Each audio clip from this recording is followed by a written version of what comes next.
Welcome to the Miracle Hour podcast, where you can experience the life-changing message of healing, freedom, blessing, and salvation. As God's end-time prophet and apostle shares to you the heart of the Lord, here's our host, Apostle Renato D. Carillo. Join me please in the book of 2 Timothy, chapter 2. We'll talk about the leader and his qualifications. 2 Timothy 2:2. And the apostle said to his son to tell the church about this truth. And the things that you have heard from me among many witnesses, commit this to faithful men who will be able to teach others also. Verse 3, you therefore must endure hardship as a good soldier of Jesus Christ. Verse 4, no one engaged in warfare entangles himself with affairs of this life, that he may please him who enlisted him as a soldier. And also, if anyone competes in athletics, he is not crowned unless he competes according to the rules. The hardworking farmer must be first to partake of the crops. Consider what I say, and may the Lord give you understanding in all things. So kung meron man pong panahon na kailangan ay makapag-raise up, makapag-produce na marami pong leaders, ay eto na. Dahil atin pong pag-aaralan ng ministry ng Lord, lalo-lalo na nang bago po siya pumunta sa cross. Not only he live a life of prayer, but at the same time, ay lagi niya pong sinasabi sa mga apostle, sa early disciples, yung burden niya. At ito'y laging pumapatungkol sa harvest. At yung kakalungan po ng mga workers, laborers, o leader. Kaya sabi niya, in Matthew 9:35-38, pray to the Lord of the harvest. Pray to the Lord of the harvest that He may send forth laborers to the harvest field. Kaya, sa dami po ng ani, it is worldwide, ay kinakailangan meron pong mga manggagawa, tagapanguna, na pwedeng mamuno, na dinadala ang buhay ng Panginoon, at siya po'y nire-represent properly, biblically, experientially. At kinakailangan ang mga worker, mga leaders na nire-raise up ay nagmumultiply. Yung po bang pagmumultiply na walang limit sa pagkakaunawang before the Lord ascend to heaven, ay minit niya po ang mga apostle sa Galilee. At sabi niya sa kanila, go therefore and make disciples of all nations, teaching them to observe everything I have told you, baptizing them in the name of the Father and of the Son and of the Holy Spirit, and I am with you always. Matthew 28:18-20. Kaya pagkatapos po ng evangelism, ng soul winning, ang kasunod po kaagad ay discipleship, or rigid discipleship. At kung ano pong tinuro ng Panginoon sa mga apostle, ay siya niya namang itinuturo sa lahat. At yung kanyang mga Timothys, ay siya namang itinuturo sa lahat. So, it goes on and on and on. Dahil kung hindi po magkakaroon ng mga biblical authenticated leaders, ay malungkot naman pong banggitin, masasayang lang po yung ani. Kaya, natanim po sa isip ng mga apostle yun. At kahit si Paul po ay hindi kasama sa inner circle, ang kanya pong salvation ay by revelation. At ang lahat po ng kanyang epistles o teaching ay by revelation. Ay hindi po pinayagan ng Panginoon na hindi niya po maintindihan yung sinabi niya sa 12. Now, what is leadership? Leadership means the one who leads. The one who leads to guide and bring forth. Leadership means the one who leads to guide and bring forth. Leadership is the capacity ability to influence. So take note of that word, to influence, to affect, to influence, to affect, direct, and guide others toward the achievement of a certain goal. Leadership is the capacity, ability to influence, to affect one's life, direct, and guide others toward the achievement of a certain goal. So ano po yung goal natin? Ano po ang mandato natin? That you must be like Jesus, to raise up disciples, to labor a lot in raising up disciples, and to possess the land. And leadership means leading by example. Leading by example. At ang example na yan ay walang iba kundi yung ehemplo ng ating Panginoong Hesukristo. At yun din ay ehemplo ng mga apostol na tumulad sa Panginoong Hesukristo. At yun ang reason kung bakit sinasabi ni Apostol Pablo, imitate me as I imitate the Lord. Dahil sila yung naging example or pattern na tutularan ng mga anak ng Diyos dahil hindi naman nila nakita ang Panginoon, hindi nila nakasama.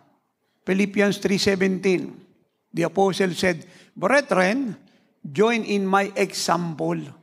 His example, the apostle's example, hindi po yung kung sino-sino. Take note of that word. It is so specific. Join in my example. My, not our example. Take note of that word, my example. So specific. Now, let me stress this and explain this a little bit further. Ang ibig po bang sabihin nito ay baliwala ang pastor, ang prophet, ang evangelist, ang teachers? Of course not. Pero ano pong ibig sabihin ng apostle? Napakadaling intindihin. Dahil sila po yung unang kasama ng Lord. Sila po yung nakakita kung paano siya nabuhay. Not prophets, apostle. Sila po yung tiniray niya. Sila po yung dinisciple niya. Binigyan niya ng investment ng lahat ng meron siya. Sa loob ng 3 taon, araw at gabi, sila po yung kanyang kasama. Araw at gabi, walang hiwalayan. Kaya ganun lang po kasimple yun. Hindi po pwedeng magkaroon ng ibang example or pattern. The word example means pattern. And let me go on. In my example, and note, those who so walk as you have us for a pattern. At yung sinasabi niya pong as you have us for a pattern, yung as po rito ay kasama po si Timoteo, yung anak niya na pinalaki niya, na tumulad sa ehemplo niya, na sinasabi niyang parehas kami ng Espiritu. Dala niya yung buhay ko. Dala niya yung ehemplo ko.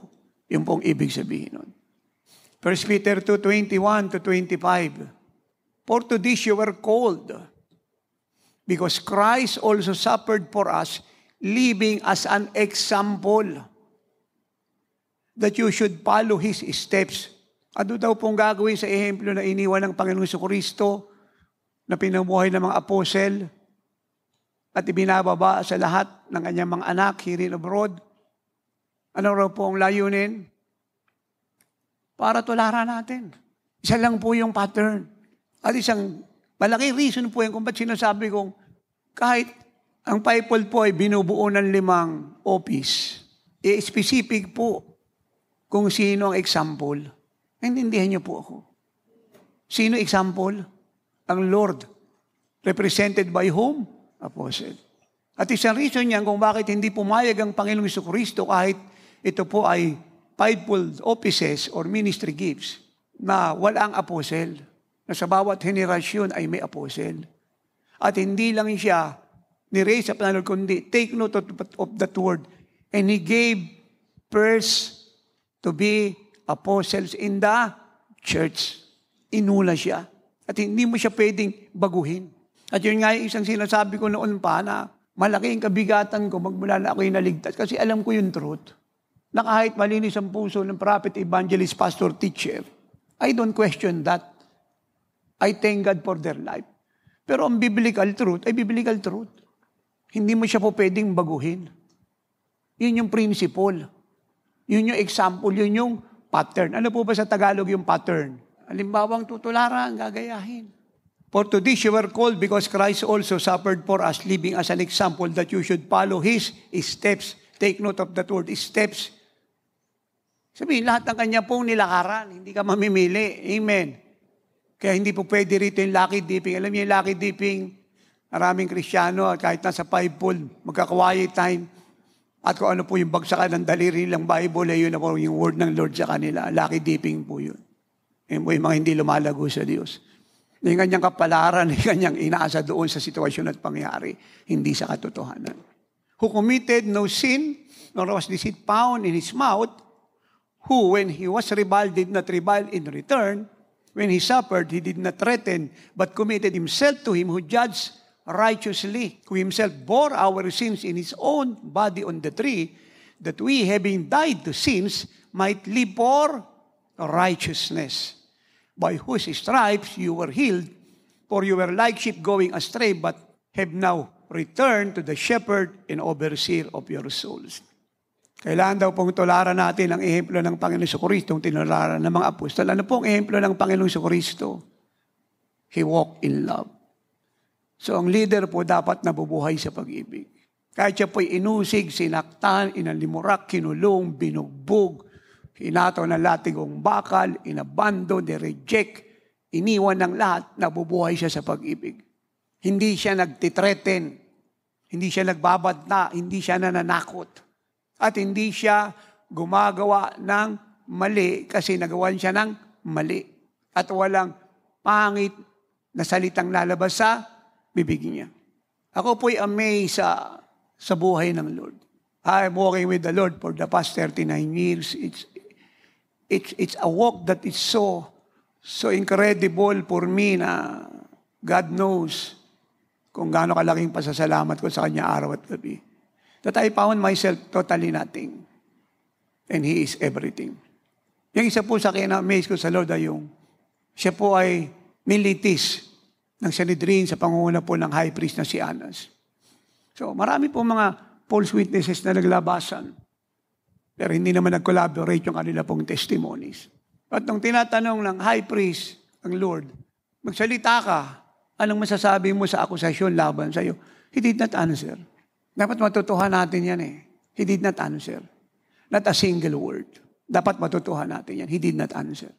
At nung magsalita po yung high priest, ang sabi niya, I swear, he make an oath in the name of God. Are you the Son of God? He answered. At in fact, yun lang ang naging basis nila para siya i-crucify. Yung sa sarili niyang bibig na sinabi niyang siya ang anak ng Diyos. At ang sinabi niyang katotohanan, ang ginawa nilang basis. It amazes me a lot na napakagandang tularan. Ano? Why I say that? Kasi kadalasan, pag nauusig tayo, nasasaktan tayo, naakusahan tayo, marami po tayong pinagsasabit, pinagagagawang nakakahiya, nakakalungkot. Marami tayong hinahanap, nakakampi, marami tayong kinuwang sympathizer. So, lahat ng parang ginagawa natin para palabasing, ala tayong kasalanan, ala tayong mali. So, gusto natin i-broadcast sa lahat. Hindi nag-workout yun eh. Ang Lord, isang simpleng tanong, sumagot siya, ako nga ang Messiah. Natapos na po yung issue. Ang tumatapos lang naman ang lahat ng issue, sabihin, isa lang eh. Truth lang. Hindi dami ng paliwanag. Hindi dami ng statement. Naintindihan niyo po yun. So let us proceed. Kaya ang leader, nabubuhay sa pag-ibig yan. Kasi nakakaintindi ka, ang Diyos na nakatira sa Diyos ng pag-ibig. Hindi paghihiganti. Pag-ibig. Kaya nga siya nagpapatawad, kaya nga siya nagpapala, kaya nga siya umuunawa, kaya siya tumutulong dumadamay. Kasi siya ay pag-ibig. At alam ng leader na dapat lahat ng ginagawa niya, kahit masakit ito sa kanya, nasaktan siya, at kadalasan ay mawawala pa siya, patuloy na gawin ang lahat bunga ng pag-ibig. Kasi alam niya that love never fails. 1 Corinthians 13:8. Isa pang katangian ng leader yan matuto tayong magtiwala sa Diyos sa lahat ng bagay. Hindi lamang doon sa alam natin, kadalasan yung hindi mo naintindihan. Lord, bahala ka na, kontrolado mo to, nangako ka, ako yung obligasyon ko, at yung hindi ko trabaho, iiwan ko sa iyo. Hindi yung inaako mo lahat. He commit himself to God, who judge righteously. At ang kagandahan dito, pag tayo po nabubuhay sa pag-ibig at natuto magtiwala sa Lord, yung sugat natin, healing ng marami yan. Sabi ko, yung sugat natin, healing ng marami yan. Nakita nyo, yung sugat ng Lord, nagpagaling ng lahat ng karamdaman sa ibabaw ng lupa, past, present, and future. Kailangan nilang ipangaral si Kristo para matanggap po nila yung healing na yan, na available sa lahat, past, present, and future, kagaya ng salvation. 1 Timothy 4:12, let no one despise your youth, but be an example to the believers in word, in conduct, in love, we talk about that, in spirit, in faith, in purity. So ang leader na tumutulad sa ehemplo ng Panginoon Kristo ay ehemplo ng pag-ibig, ng pananampalataya. Hindi problema sa leader yung usapin, yung babayaran, yung sitwasyon na higit sa abilidad niya. Ang leader, pinaniniwalaan niya ang pangako ng Diyos. Lahat ng pangako ng Diyos. Hindi siya nag-aalis ng mata sa Panginoon. Lahat ng needs niya ay inaasa niya sa Diyos. Lahat ng needs ng ministry ay inaasa niya sa Diyos. Hindi siya bumibitaw sa pangako ng Diyos. Walang lumalabas sa bibig niya, kundi kaya ng Diyos to. Marunong akong mag-pray. Marunong akong mag-ayuno. Hawak ko yung pangako ng Diyos. Babayaran natin ang custom property to. Yan yung leader. Puno ka ng pananampalataya, kita yung katatagan sa iyo. Kita nila yung paninindigan sa iyo, hindi ka nababahala. Walang anuman sa iyo yung sitwasyon. Dahil alam mo, mas malaki ang Diyos na nakatira sa iyo kaysa sitwasyong hinaharap mo, anuman siya. Ehemplo ka ng pananampalataya. Ang lahat ng lalabas sa bibig mo ay, abay kayo hingi ng maliit na bagay sa Diyos. God is so big, think big, dream big. Attempt great things for God. Expect great things from God. You are a man of inspiration. Naapektuhan yung mga tao ng iyong pananampalataya. Kahit marami kang dinadaanan ay napakapayapa mo. Impurity, ang leader, ehemplo ng kalinisan. Kung lalaki ka, lagi kang nakagupit, laging nakaayos yung mukha mo, maayos yung suot mo, sa pulpito ka o wala, nagliliwanag mukha mo. Kung babae ka, lagi kang nakaayos. Hindi mo nakakalimutang, ayaw niya ng hairpin, karayom. Presentable ka. Alam mo magsuot ng maayos. Ehemplo ka nga eh. Alam niyo, nakita ko rito at natutuhan ko sa Lord. Pag ehemplo ka, hindi mo na kailangang mangaral pa ng kalinisan, obligado silang sumunod. Kasi nahamon sa buhay mo eh. Nakikita nila yung effect, yung bunga. Kaya nga, it is true. Action, example, is more powerful than word. Kasi nakaka-attract yung buhay mo. Kaya nga yung mga alagad, sobrang pag-attract sa buhay ng Lord. Ayaw na nilang humiwalay. Kasi wala sila nakitang gano'n. In word, dapat yung nalabas sa bibig mo, inspiring word, encouraging word, not condemning word, accusing word, threatening word, lying word, nonsense word, useless word, empty word, idle word. Kundi word na productive, nagpapala sa lahat. A word of hope, a word of healing, a word of blessing, a word of encouragement. Ayun yung kailangan ng mga nadidepress, nadidiscourage, nanghihina, nawawala, nalalata. Not just words, but a word that brings deliverance to those who need it. A word of life. In conduct, yung pag-uugali. Hindi ka kagaya ng mga mapamahiin at kada bagong taon nagbabago yung pamahiin niya. Ikaw kahit anong taon yung dumaan, anong panahon yung pa rin yung ugali mo, pag-uugali ng Lord. Pero nga sa akin nagtanong, sabi nila, Apostle, nakita ka namin 35 years ago. Yan ka, ngayon yan ka pa rin, hindi ka nagbabago. Isa lang sagot ko, ba't ako magbabago? Hindi naman nagbabago si Kristo ang nakatira sa akin. Kako, nagbabago lang. Backslider! Hindi lang nagbabago. Amen. At yung nasa sin, yung worldly. Pero pag living like Jesus ka, anumang panahon, anumang sitwasyon, kahit siya ka pumunta, hindi ka nagbabago. Kasi isa lang yung identity mo. Isa lang yung nature na dala-dala mo. Kaya nga, mayroong pinakamagandang pag-uugali ay yung leader. Ano siya? Lagi siyang masayahin. He always rejoice in the Lord.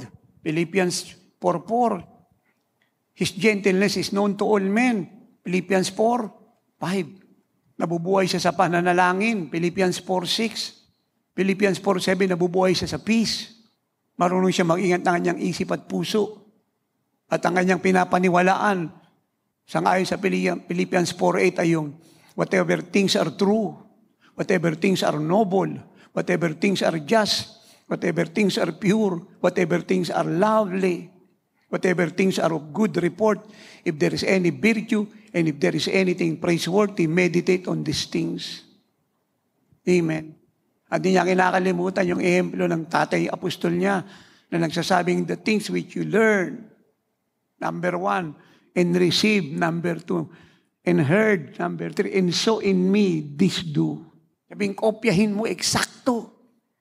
Yung natutuhan mo sa akin, tinanggap mo, narinig mo, nakita mo, eksakto kopyahin mo. And the God of peace will be with you.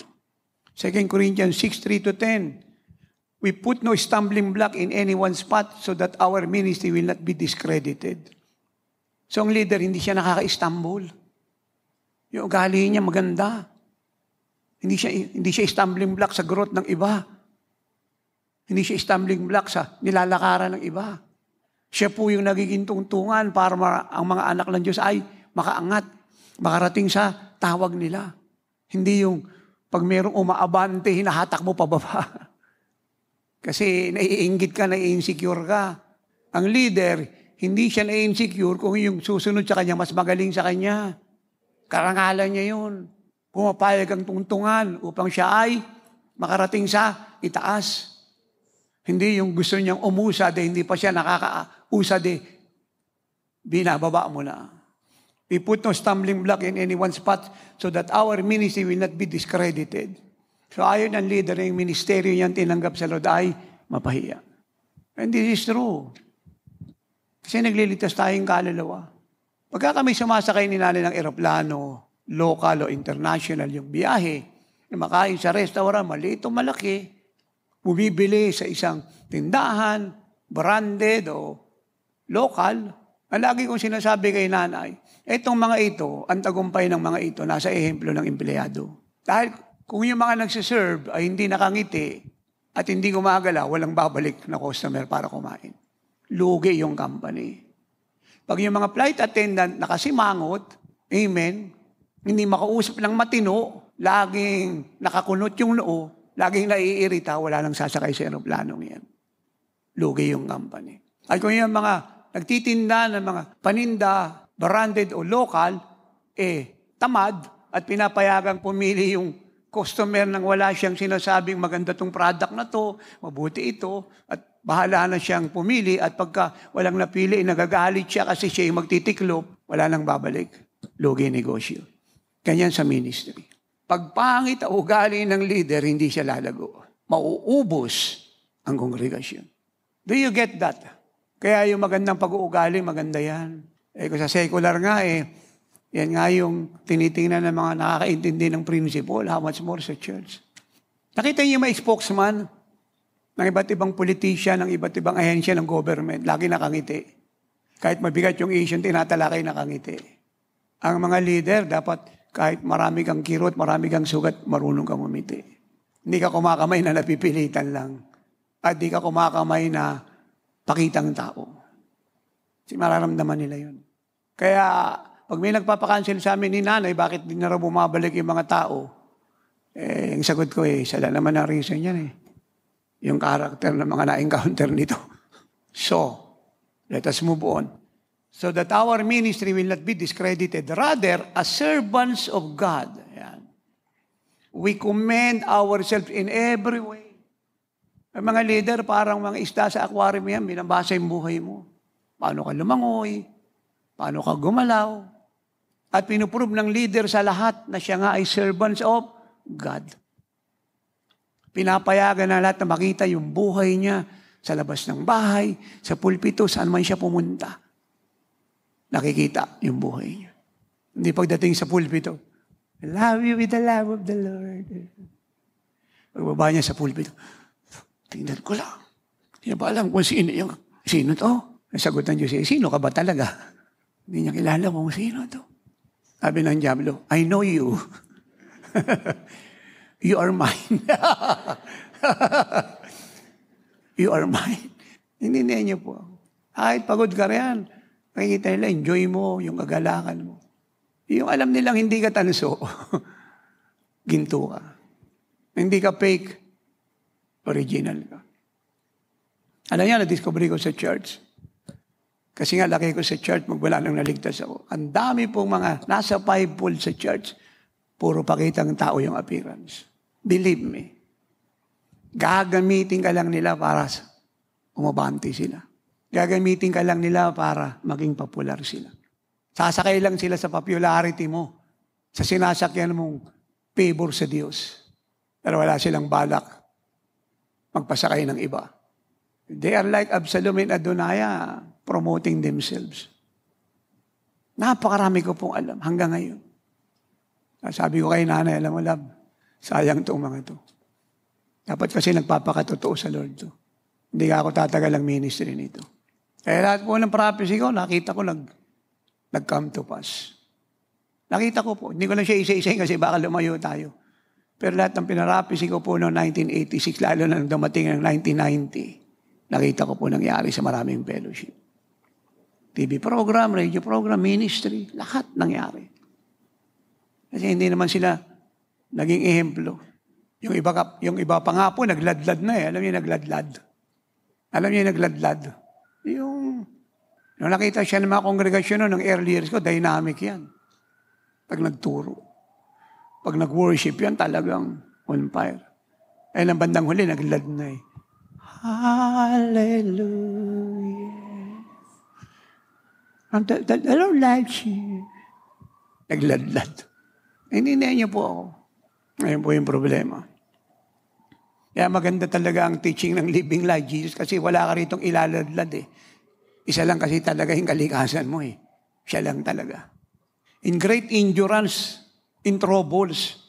Nakoment po ng mga apostol yung sarili nila sa gitna po ng malaki pong kaguluhan, hardship, distresses, in beatings, imprisonments, in riots, in hard work, sleepless night, in hunger, in purity. Grabing buhay.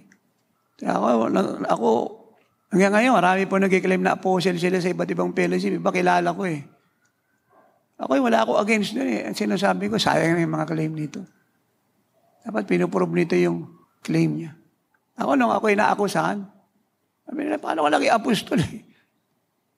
Aling ka sa kalsada, hindi ka member ng Movement Coalition, hindi ka nag-aaral sa Bible School, hindi tama English mo. Sino nag-ordina sa'yo? Ano proof mo? Simple yung sagot ko. Yung buhay ko. Yung bunga ng buhay ko. Ang pinakamagandang sagot dun eh. Ano proof mo? Yung buhay ko. Kasi po pwedeng magsinungaling ang sino man laban sa'yo, pero kung nakita nilang tama buhay mo, yung lahat na kasinungalingan ay will fall to the ground. Defeated. In understanding, dapat yung mga leader maunawain. Malawak pananaw. Hindi ka agad nagbibigay ng conclusion sa isang bagay na hindi mo naintindihan. Hindi porke nakarinig ka ng isang report kapit ka na ron. Especially pabor sa'yo. At pag hindi pabor sa'yo, away na kayo. Natututo kang mag-wait upon the Lord. Lord, is this true? Natututo kang tumahimik. Amen. Kasi alam mo, pag nagkamali ka ng pasya, nagkamali ka ng payo, nagkamali ka ng papakita ng asal, apektado lahat at lalong gugulo ang sitwasyon. It takes a lot of prayer, patience, pagtitiis. Maunawaan niyo po ako. Dapat matiisin ka. Maunawain, matiisin. Marunong ka mag-antay ng panahon. Natutuhan ko sa Lord. Hindi kaagad, pag nakita mo kaagad Ngayon, wala sa lugar, kukorek mo. Wala sa spirit, ikukorek mo. Dapat ang leader, may karunungan, marunong ka mag-antay sa tamang panahon. Kasi nagre-restore ka. Kasi kahit korek ka ng korek, nawala yung kinorek mo, anong tagumpay mo noon? Dahil sasabihin ng mga leader, sila may kasalanan, paano naubos na ito ngayon? Sino pa yung tuturuan mo? Ano pang pagiging leader mo? Wala ka ng pangungunahan. So, ang leader, kailangan ng karunungan. Dapat mapayapa siya. Dinadala niya usapin niya sa Lord. Inaayos niya yung sarili niya muna. Pag hindi mo kayang harapin yung sitwasyon, hindi, mag-pray ka muna, papuspos ka sa Holy Spirit. Para pag humarap ka, alam mo na mabuhay sa Espiritu. Alam mo, isasagot mo. Kasi pag hindi ganun, lalakad ka sa laman, yung isyong maliit, lalala. At imbis na ito ay restoration, confrontation ang dating nito. You have to wait upon the Lord. You must be patient. Ano sa Tagalog yung patience? Matiisin. And kindness. Yan. Maamo ka kahit mali. Nagkukuri ka, maamo ka. Kasi nga, ang gulo mo hindi lang correction, restoration. Hindi mo pwedeng paghiwalayin yun. Especially yung mga kausap mo medyo sensitive, matampuhin, hindi malawak pananaw, hindi nakakaintindi. And of course, kung wala sila may gawa. Kaya lang hindi living like Jesus yun eh. Sa abot ng makakaya mo, tinutulungan mo sila, nire-restore. Unless na lang, na talagang ayaw nila, that is their problem. Pero sa part mo bilang leader, dapat ang goal mo, i-restore. Mapayapa ka. Inindihan niyo po ako. Tatay, ano yung assurance na magtatagumpay ako? Lahat ng ginagawa bunga ng pag-ibig at nasa katotohanan, kagaya ng Panginoon, tagumpay lahat yan. Kindness in the Holy Spirit and in sincere love. Not just love, but sincere love.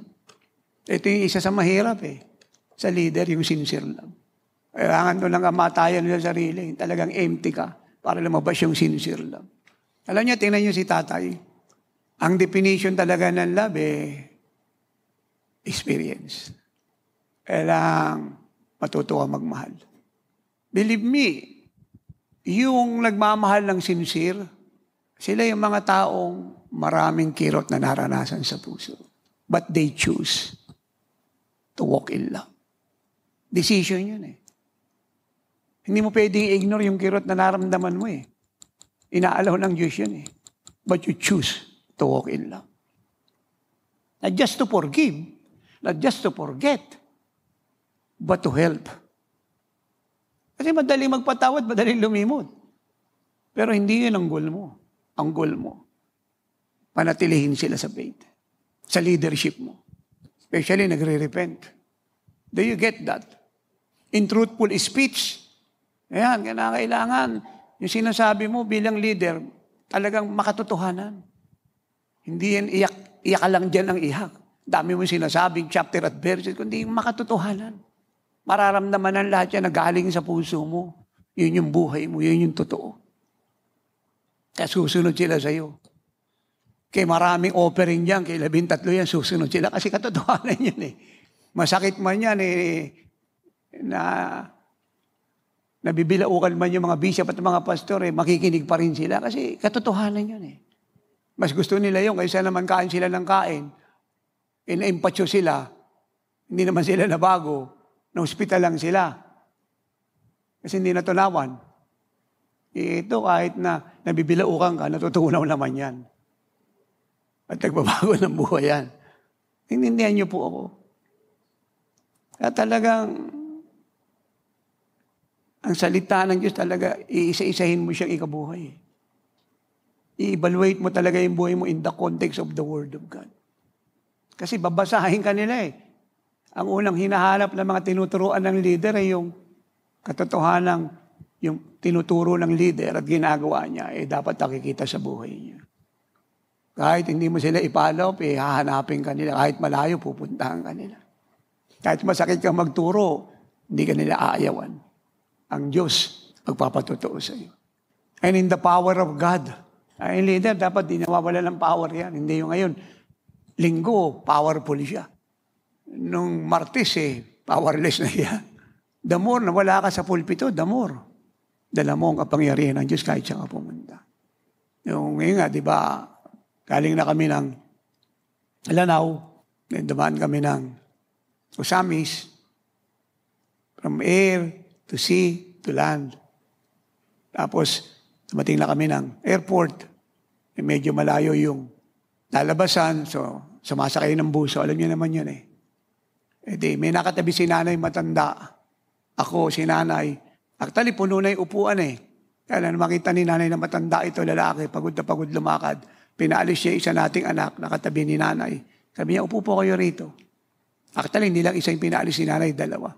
Pinaupo yung matanda at saka yung asawa niya. Tapos yung apo, sabi ko, halika, kasama ka doon sa lolo mo. Tsaka sa lola. Tinakaupo na po sila. Inausap ni nanay matandang lalaki. Sabi niya, meron po ba kayo nararamdaman? Sabi niya, oo hirap po lumakad. Taas yung uric acid ko. Ang dami po siyang sakit.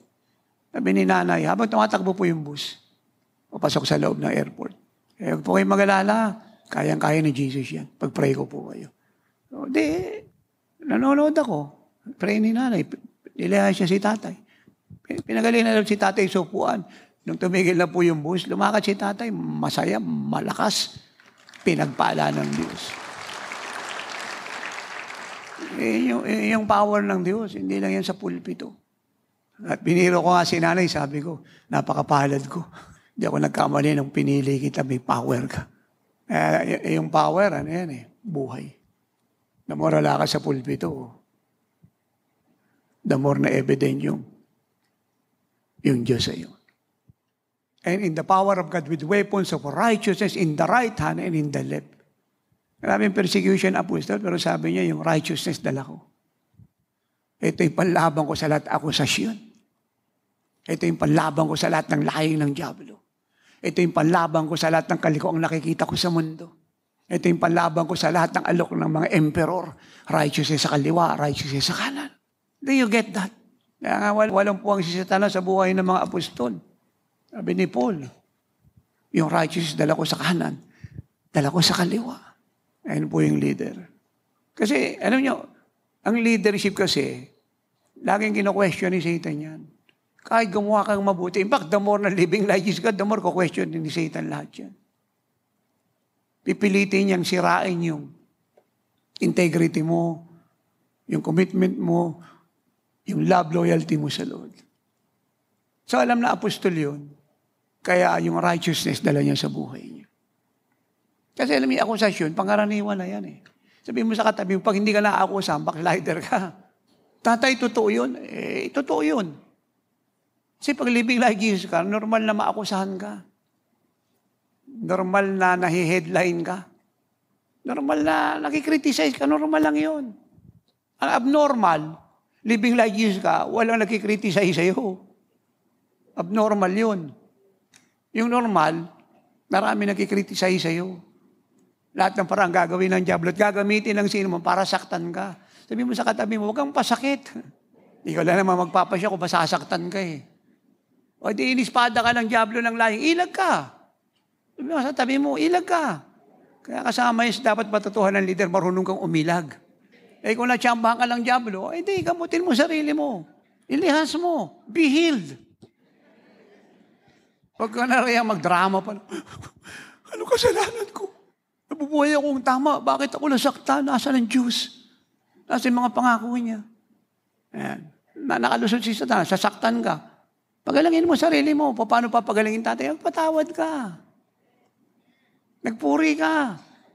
Kanta ka nga, I am blessed. Every day of my life, I am blessed. And all that is within me, bless His holy name. Yung leader, hindi niya pinapansin yung mga basurang balita. Wala siyang panahon sa mga istorya. Hindi siya interesado. Ayun yung leader. Marunong magdala ng pangyayari. Patay sa sarili. Hindi nagpapatay-patayan. Amen. Sa ibang fellowship kasi, si bishop, tsaka si pastor, tsaka spiritual director, patay-patayan yan. Bless yung congregation. Grabe si bishop. Patay na talaga. Maya-maya merong nagsabing, pagkakataon na natin itong ibulalas yung ating samahan ng loob. Patay naman na si bishop, walang naririnig. Nagbulong-bulungan. Ganyan si bishop. Hindi lang naman ako yung nakakaalam yan. Tanongin mo, totoo yan. Ito pa. Sabi ni bishop, dumilag yung mata. Anong pinagbubulungan? Ay, buhay pa pala si bishop. Amen. Sabi mo sa katabi mo, leader, hindi nagpapatay-patayan yan. Paano tatay kung hindi pa ako patay? Manalangin ka, mamatay ka na. Totoo po yun. Nag-pray ka, Lord. Ano pa po bang bahagi ng buhay ko yung buhay pa? Totoo po yun. Be honest. Lord, alisin mo to. Kasi mapapahiya ka rito. Ano pa bang bahagi ng buhay ko, Lord, yung malambot at buhay pa ako na madali ako masaktan? Mag-pray ka. Huwag yung, pag may nagtanong, kumusta na, pastora, pastor, bishop? Okay lang. Okay lang. Hindi okay. Yung ayos mo, hindi okay. Nag-pray ka. Lord, meron pa bang naiwan? Ubusin mo lahat. At salamat sa kakayang galing sa'yo. Kaya ko to. Ikaw yung mag-pray. Huwag kang manalangin dyan ang kagaya ng mga hindi lumalago. Diyos ko, Panginoon ko, ilayo mo ako sa tukso. Ilayo mo ako sa pagsubok. Pero paano lang malalamang living like Jesus, kahit patay ka na sa sarili kung hindi ka dadaan sa pagsubok ng buhay? Kaya nga may dinala sa iyo ang Panginoong patay eh.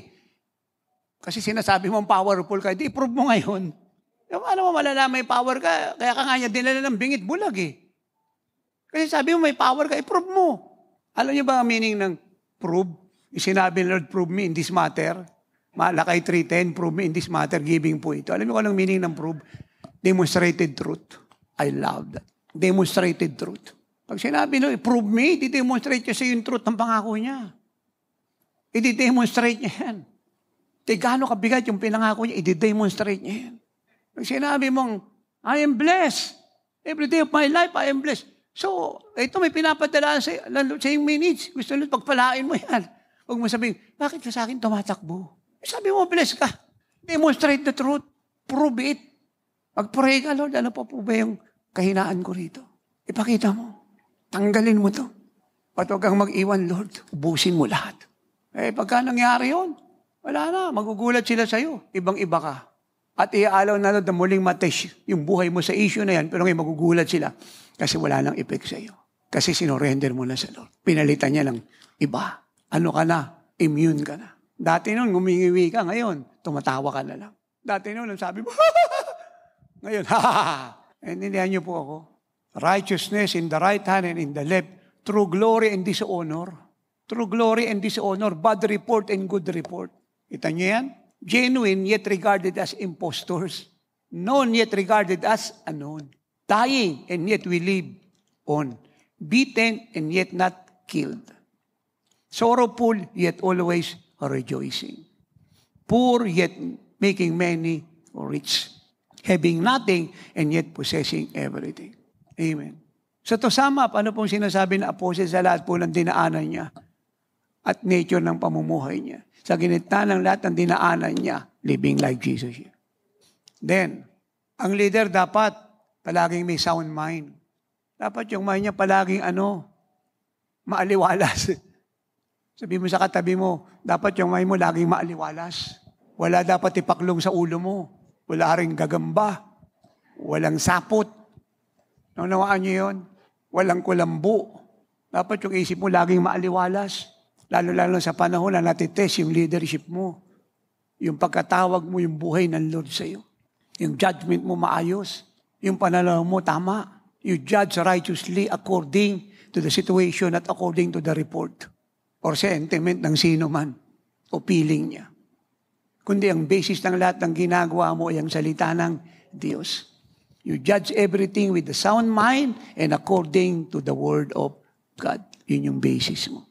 Hindi yung sabi nito, amen, ito'y naramdaman ni ganito, ito'y naramdaman ni ganito. It's all useless. Ang solusyon sa lahat ay salita niya. Na dapat ang leader, man of word ka, alam mo mga principle.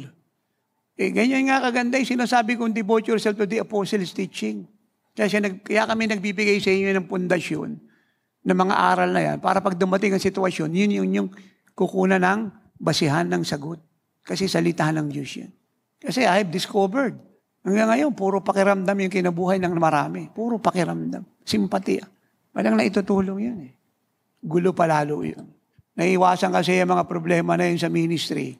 Pag yung leader marunong sumunod sa sinasabi ng tatay niya apostol. Ito yung mga guidelines natin, ito yung principle sa ministry, ito yung ipatupad mo ha. At kahit favor sa iyo, huwag mong papayagan yung sarili mo yung makinabang ha, ipatupad mo yung principle. Dumadami ka nga rito, naubos naman sila ron. Galak lang Diyos sa iyo ron.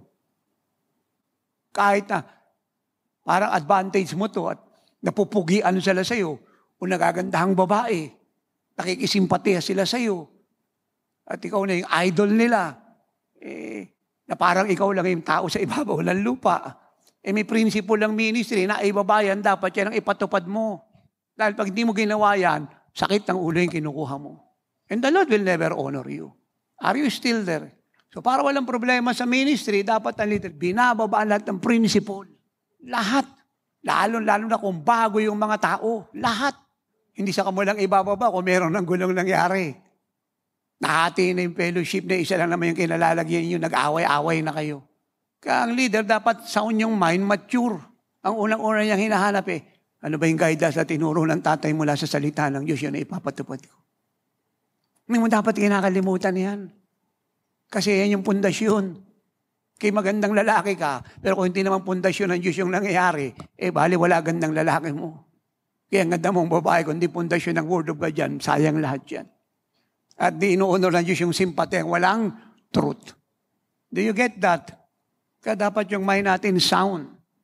Alam mo sa Tagalog yung sound mind, maaliwalas. Yung laging malinis yung isip mo. Hindi ka negative. 2 Timothy 1:7, For God has not given us a spirit of fear, but of power and of love and of sound mind. Dapat yung isip mo, sound mind. Leader ka. Hindi ka negative. Dapat leader. Kasi pag sound yung mind mo, hindi ka magiging matampuhin, magiging blessing ka. Hindi ka magiging maramdamin. Bakit siya binilis ako, hindi binilis? Kasi nga hindi ka nakaka-bless Ganun lang kasimple yun. Bakit siya binilis ako, hindi binilis? Hindi ka nakaka-bless. Mabuhay ka nakaka-bless. Pag hindi ka binilis ng binilis, hindi ka nagbibilis Lord, kahit saan siya magpunta, hindi siya nawawala ng biyaya. Hindi niya pakilala yung nagpapala sa kanya. Yung isip mo dapat sound. Maaliwalas. Then, 2 Timothy 1:7, For God has not given us a spirit of fear, but of power and of love and of sound mind. Next, ang leader dapat meron siyang rejoicing spirit. Lagi siya nabubuhay sa pasasalamat. Hindi siya nakapokus sa negative. Doon siya nakapokus sa magagandang bagay na ginawa ng Lord.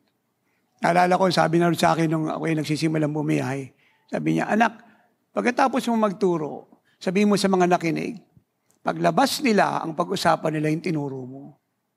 Huwag yung negative, na ititek sa kanila ng pamilya, ng kongregasyon, yung mga usapin ng buhay. Kasi yung tinanggap nila, mababaliwala. At nakita ko yung po yung taktika ni Satan talaga. Yung magpadala ng negative para yung ginawa ng Lord, matabunan. Kaya dapat, marunong tayong mag-handle. Doon tayo nakapokus na puno ng pasasalamat sa magagandang bagay. Yan yung role namin ni nanay.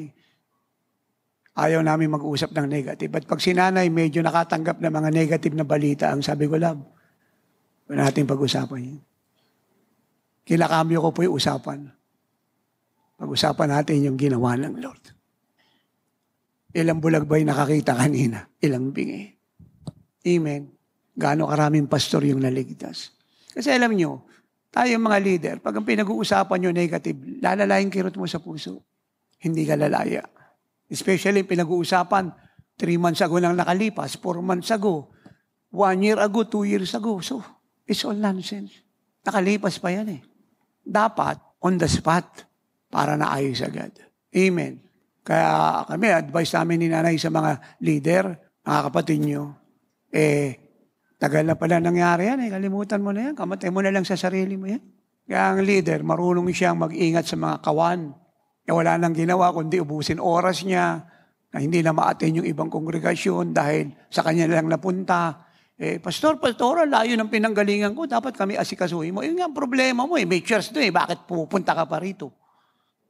Kaya iba nagagalit tuloy, kasi napunta na yung oras sa'yo. May marunong kayo. Ang leader, hindi siya pastor ng isang taong mayaman, o sikat, o tanyag, o nagbibigay sa kanya ng cheque, ng dollar, ng kung ano pa. Siya pastor ng lahat ng kawan, at lahat ay dapat niyang talingain, pantay-pantay. Hindi lang yung nagbibigay ng spaghetti, pati yung hindi nagbibigay, at nangihingi pa ng spaghetti. Alam niyo, ang ministry parang family yan. Kung meron kang anak na 3, isa paborito mo, yung 2 kaaway mo. Kaya huwag kang magtaka kung ikaw yung magulang, kung merong division sa bahay niyo, ikaw may gawain. Ganyan sa ministry. Kaya malayo yung loob ng isang mong anak sa iyo kasi yung 2 lang paborito mo At pag siya lagi mong nakikita na, pag nakikita mo kung ano pinagsasabi mo, kinukumpara mo siya ron sa 2 niyang kapatid, lalo sa masama ang loob niya. Ganyan sa ministry. Kung meron ka mang issue sa sinamang kawan, resolve it to God in prayer and deal with them personally. Hindi mo kinakwento kung kani-kanino. Kasi pag nalaman nila, lalo silang mahal. Ayan ba si Bishop, ayan ba si Pastor, bakit sinichismis ako? Direktahin mo na siyang puntahan. Kung tulog isingin mo, kaya bumangon, buhusan mo ng tubig. Kung hindi pa bumangon, mainit, babangon niya. Mag-uusap kayo.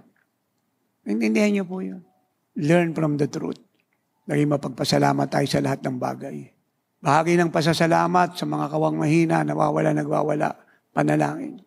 Nabuksan ng Diyos isip nila, maawa ang Diyos sa kanila.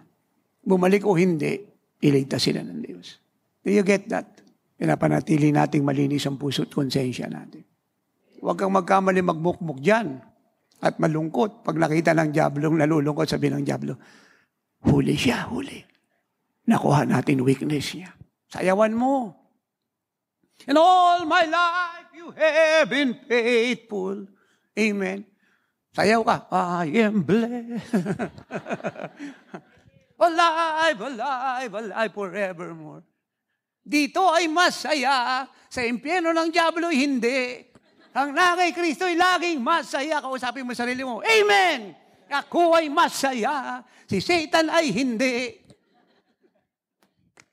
Nang kay Kristo ay laging masaya. La, la, la, la, la, la, la. Amen? Tapos lumabas si sister wife mo. Hatake mo. Let us celebrate with me. Let us rejoice in the Lord. Paano nangyari sa iyo? Sing with me. Amen? Dapat ganon. Hindi yung lulugo-lugo ka rin. Nakuha niyo po yun? Your praise is your painkiller. Siyempre, atak ng diablo sa main. Alam niyo yung sinasabi ko. Paano magkukulap yung Jericho na yan mula sa diablo? Sayawan mo siya. Sigaw kang malakas. At pagkatapos, naramdaman mo talo na yung diablo, lumayas na. Luhod ka na ngayon. To God be the glory. To the devil is all the worry. Amen? Dapat ganon. Yung leader ka rin, lugo-lugo. Masakit. Sabi ng diablo, naramdaman niya yung sakit. Kaya ko naman, kaya lang masakit. Ba't biglang-bigla? Ini-atake yung diablo ng slow motion kasi makakailag ka pa. Kung patay ka na, kahit natamaan ka dyan, no effect yan. Ganyan lang ang ministry. Where are you today kung hindi ka naging matalino? Gusto ng diablong bulay-bulayan mo yung pangit na bagay. You know what I'm talking about?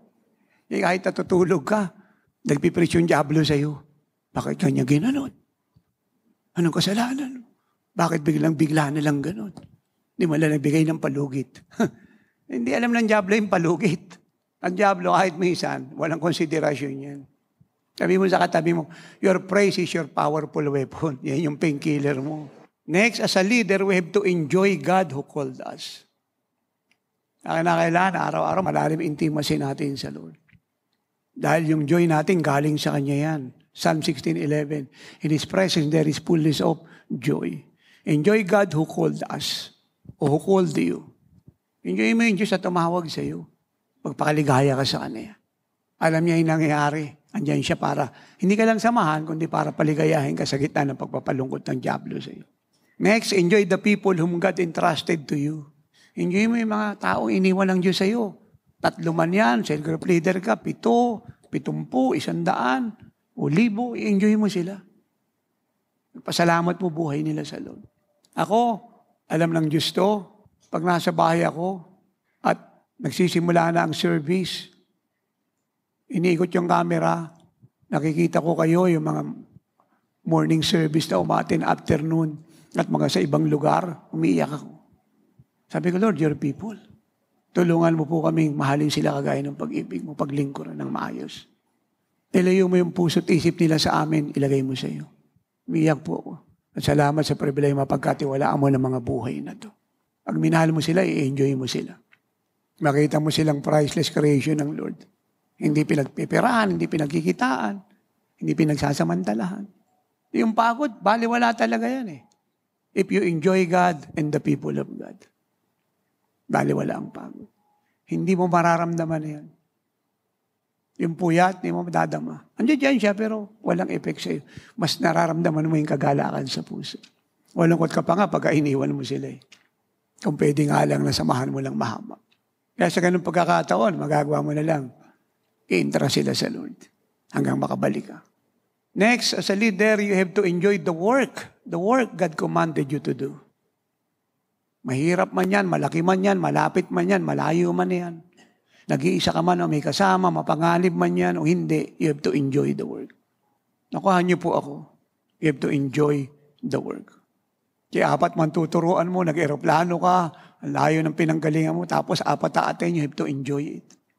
Na kahit na apat tuturuan mo dyan, nag-aeroplano ka, ang layo ng pinanggalingan mo, yung turo mo, 4 na oras, akala mo, 40,000 yung umatin, worship ka pa rin, akala mo, nasa TV ka pa rin, tapos ang daming tao, pero 4 lang sila. Yung turo mo, revelation pa rin. Hindi mo tinago yung truth. Yun. Matutuwa ang Diyos sa iyo. At pag nakita na tapat ka riyan, na kahit kukunti tinuturuan mo, you give your best. Sa araw magugulat ka na lang. Yung 4, 400 na. Tapos 4,000 na. Tapos 40,000 na. Tapos 400,000 na. Tapos 4 million na. Malaki man yung bahay o barong-barong, may ibibigay na lagi po. Wala. You enjoy the work. Hindi dapat kabigatan yung ginagawa mo. Kasi galing sa Diyos yun. Pag galing sa Lord, mahalin mo siya. Hindi yan sinusukat sa dami o konti, kundi pagkaunawa. Nagtiwala ang Diyos sa iyo, gawain niya yan. Dapat ibigay mo yung pinaka-the best mo. Biyahe ka ng 18 hours sa aeroplano, tapos tuturuan mo doon hindi umabot ng daan, pero maligaya ka. Kasi sabi, isang kalalo lang pumasok sa langit natutuwa ang langit. Paano kung 4 pa yan? 8 pa yan, 10 pa yan. Ako, pag ako'y nagtuturo, hindi ko tinitingnan yung dami tsaka yung konti. Ang tinitingnan ko, yung katotohanan, may trabaho kong dapat gampanan. Mahalaga sila sa Diyos. At dapat makarating sa kanila yung katotohanan gusto ng Diyos na ipaabot ko. Maminister ko sila, spirit, soul, and body. Ay dito nga lang, kahit tapos na ng pagtuturo mo, ang dami nakapila dyan. Linggo-linggo po yan. Lalo yung galing abroad. Hindi mo kilala. Tatay, anak mo ako, magpapapray. Di pinag-pray mo na. Mamaya, magpapakancel pa.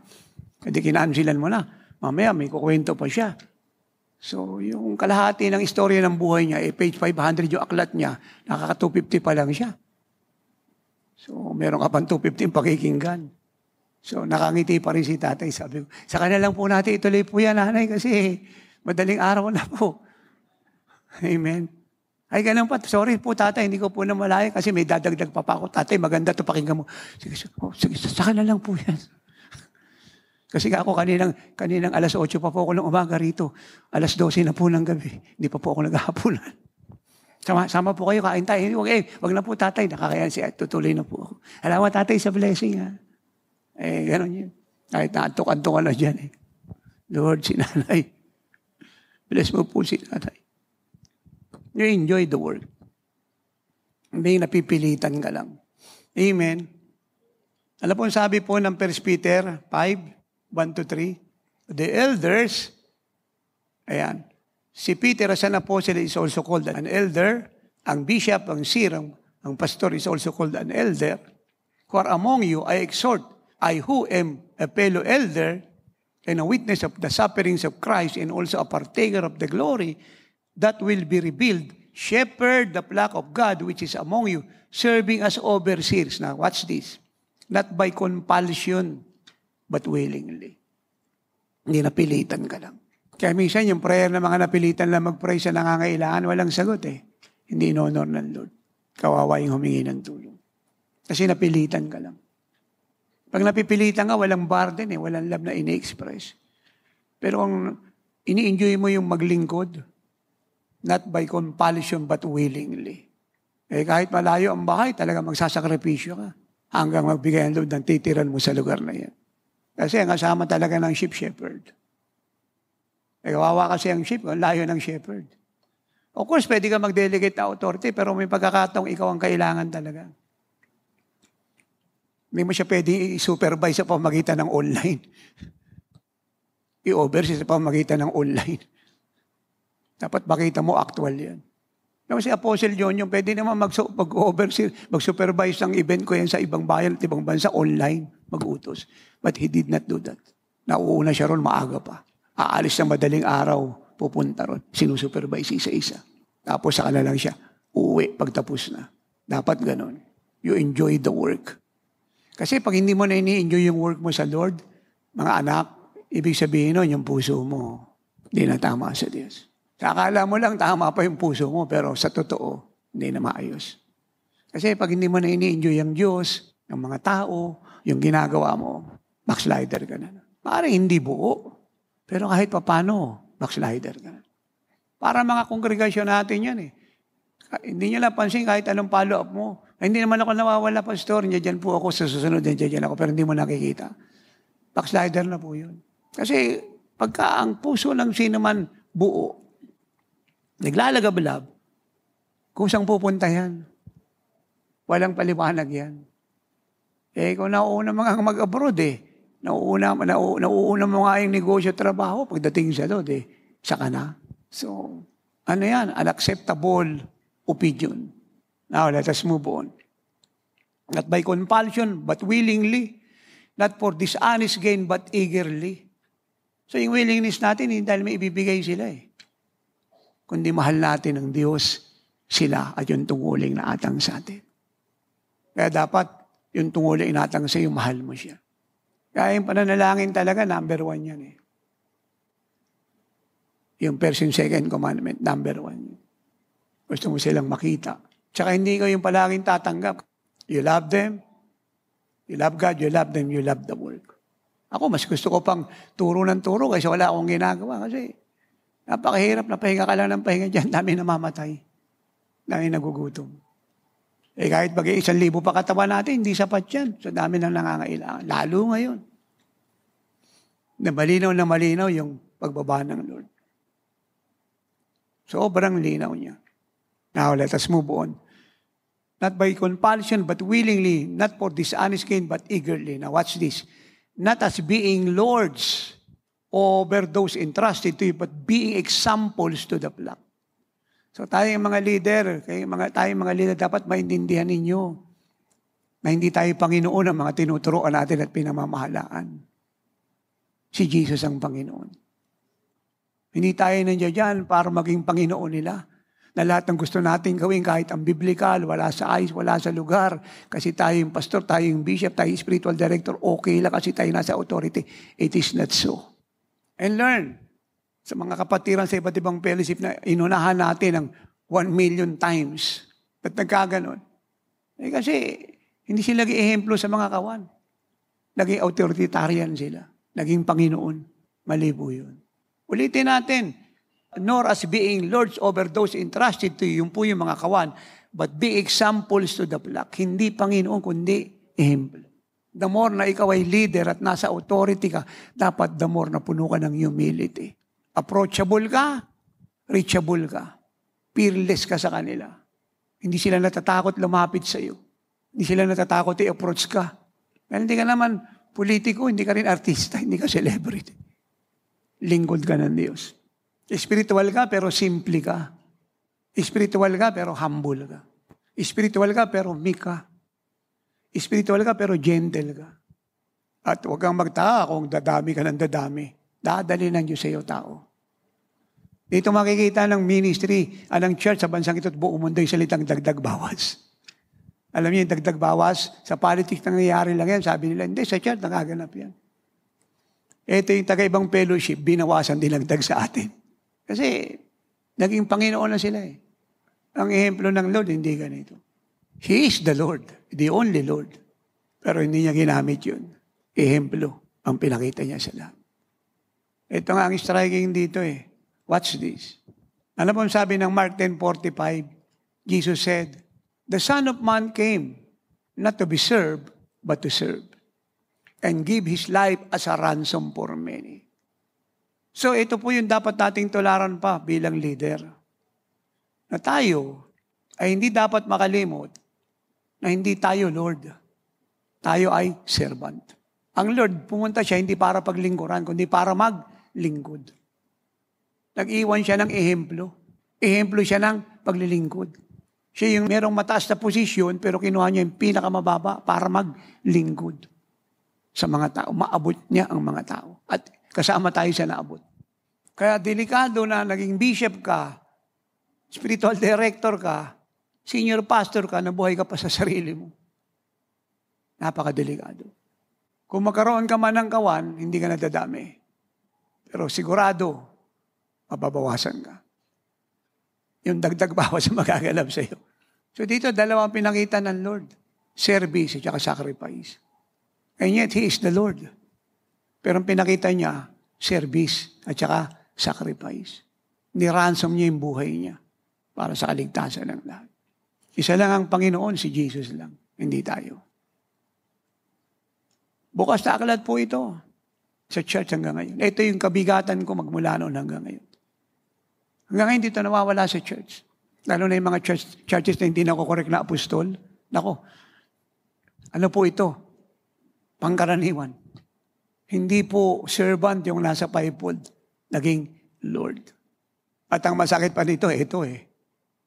Dahil sila yung naging Lord, hindi naging servant, at ayaw pumayag ng buhay nila maging ransom sa mga nangangailangan, dinala nila yung mga tao sa sarili nila. Pag tayo naglingkod at pumunta ng pulpito, dalawa lang ang rule. Dalawa lang. Hindi ikaw. Karangalan niya at kapakanan nila. Pag lagi tayong malapit sa kawan, delikado po yan. Pag malayo naman tayo sa kanila, delikado din yan. Lumagay tayo sa kalalagyan natin bilang mga leader. Lapit natin sila sa Lord. Huwag sa sarili natin. At huwag natin kakalimutan, siyang may-ari, hindi tayo. Hindi ka tagumpay kasi nagsilipat sila sa iyo. Ang tagumpay mo, nabuhay ka sa katotohanan ng nasusulat. May lumipat o wala. Dumami kayo o hindi. Dahil ang mahalaga sa Diyos, righteousness. Hindi yung dumadami tayo sa maling kaparaanan. Do you get that? Ang leader, marunong. Ang lagi mong concern, karangalan niya at kapakanan nila, hindi yung sarili mo. Tatay, paano tayo? Bahala ang Lord sa atin. Siya ating eternal reward, pati yung kingdom niya. Bahala siya sa atin. Amen. Ang sinamang hindi nabubuhay sa principle, kukuha ka ng kaguluhan. At yung kaguluhan na hindi ka hihiwalayan, hindi ka nabubuhay ng ayon sa pattern.